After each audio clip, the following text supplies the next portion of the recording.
Now be prepared. They may have been thinking about selling their vehicle, and they may choose one of those times, and you've got to be ready for that. You've got to be ready for that, but more often than not, even if they want to sell, they're going to ask some questions. Sometimes they're going to want more information. Sometimes they'll just say, no, I'm not interested in selling, and you've got to understand why, because you cannot overcome no unless you know the why. You can't overcome an objection if you don't know. You do need to learn to say some words like this. Well, Mr. Jones, I can appreciate that, but it would be irresponsible for a dealer to give you that information over the phone. Let me give you an example of that. I just asked Mr. Jones if he can come in with his 2012 Cherokee to get it appraised. He may say something like, well, why can't you just give me a price on the phone? I don't have time to come in for an appraisal. I need to say, Mr. Jones, I can appreciate that you want to know what your vehicle's worth before you make the drive down to Stawning Jeep. However, only a trained appraiser knows what your vehicle's worth, and it would be irresponsible for a dealer to give you that information over the phone. Now, I do have 2 appraisal times open on Cherokees this afternoon. I've got a 12:15 and a 12:45. Which one of those works better for you? I want to be very clear that I end with I have 2. See, I'm going to frame the next step in a way that overcomes the objection, okay? So, Mr. Jones says, listen, I just don't have time to come down for an appraisal. I'm sorry. Mr. Jones, I can appreciate that, but the best way for me to save you time is to schedule a priority appraisal with my used car manager. Now, I have 2 appraisal times open with him this afternoon on Cherokees. I've got a 12:15 and a 12:45. Which one of those works better for you? What I cannot do here, what I can never do here is give him a ballpark on his trade. Because there are only 2 things I can do to a trade sight unseen. 1 is I can lowball him, and 2 is I can lie to him. And I'm not going to lie to this customer. I also don't want to send him to my website where he can fill out a trade appraisal form. At this time, I don't want to give him any more information. I just need him to come in because I have a buyer and I have an immediate need for his 2012 Cherokee. Now, you got to be careful here, because a lot of times these guys will give you buying signals. And when they give you buying signals, the typical salesperson response is to just vomit information all over them, right? So you say, hey, I've got a buyer and an immediate need for your Jeep Grand Cherokee, and I've got 2 appraisal times. You give him all, and he comes back and says, well, I'm really interested. How much are you going to give me? This is a buying signal. He wants to sell his Grand Cherokee. You need to be careful. This is a buying signal that you cannot fall for. You cannot start vomiting information on Mr. Jones at this point.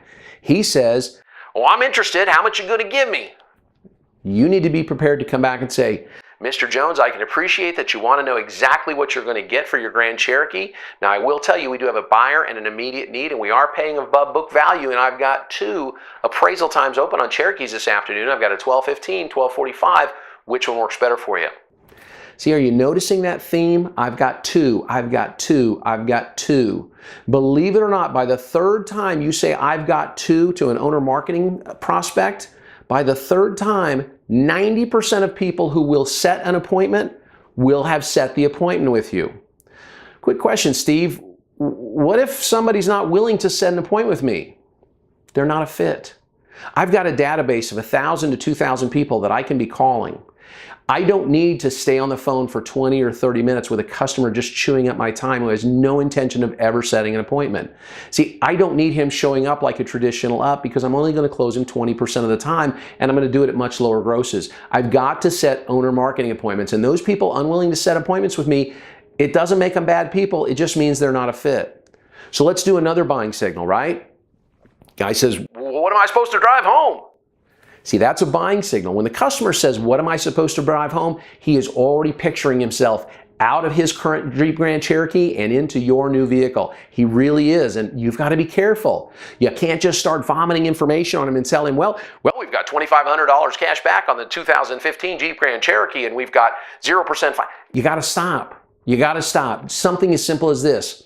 Well, Mr. Jones, Jeep has the best deals that they've had in a very long time going on right now. However, I have a buyer and an immediate need for your 2012 Cherokee, and I have 2 appraisal times open this afternoon on Cherokees. I've got a 12:15 and a 12:45. Which one works better for you?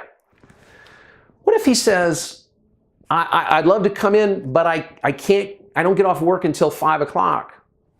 You need to be prepared to say, well, that's great. I actually have a 5:15 and a 5:45. Which one of those works better for you? See, when I do my training live for some dealers and I say, I've got a 12:15, 12:45, which one works better for you, without knowing whether the customer's at work or at home or can even come in right away, I usually get pushback from salespeople, but especially sales managers who say, well, why wouldn't we try to narrow down the time? Why wouldn't we be courteous and find out if he's at work? Because I have a buyer in immediate need. And I'm going to create a sense of urgency by telling him I have 2 appraisal times open, one in about an hour and one in about an hour and a half, always on the 15s and 45s. So if I make this call at 9 a.m., I'm going to say I've got 2 appraisal times open this morning. I've got a 10:15 and a 10:45. Which one works better for you? Sometimes sales managers will say, well, what if he can come in earlier? Well, guess what he'll say?